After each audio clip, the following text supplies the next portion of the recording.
রাজু একটি ছোট্ট শহরের এক বস্তিতে থাকত। তার পরিবার ছিল খুবই গরিব।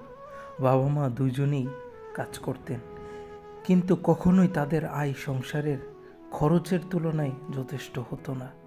রাজুর ছোটবেলা থেকেই সব কিছু ছিল কষ্টের। স্কুলে যেত, কিন্তু কখনোই তার পোশাক বা বইপত্র ঠিকমতো থাকতো না। অন্যরা তাকে হালকাভাবে তাচ্ছিল্য করত।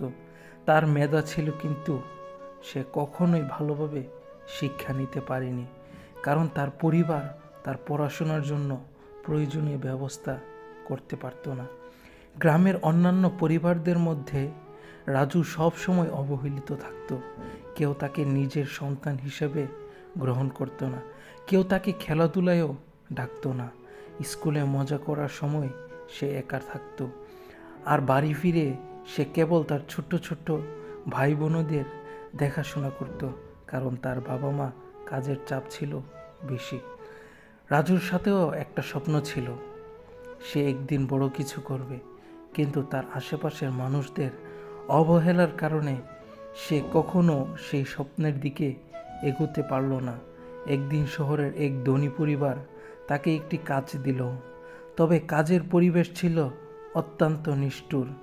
সে যতই ভালো কাজ করত, ততই তাকে হেনস্থা করা হতো।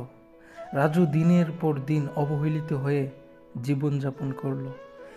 কেউ তাকে গুরুত্ব দিল না, কেউ তার ব্যথা বুঝল না।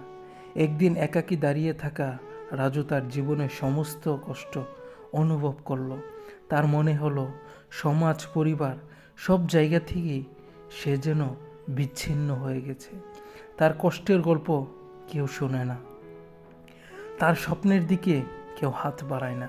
কিন্তু তবুও রাজু নিজের মধ্যে এক অদ্ভুত শক্তি অনুভব করলো, যে শক্তি তাকে কখনো না কখনো উঠতে, এগিয়ে যেতে এবং তার হারানো মর্যাদা ফিরে পেতে সাহায্য করবে। সে জানতো সমাজের অবহেলা তাকে কখনোই শেষ করতে পারবে না, কারণ তার ভেতরে এক আলোকিত হৃদয় ছিল, যেটি একদিন পৃথিবীকে বদলে দেবে। এমন এক আত্মবিশ্বাস তার মধ্যে ছিল।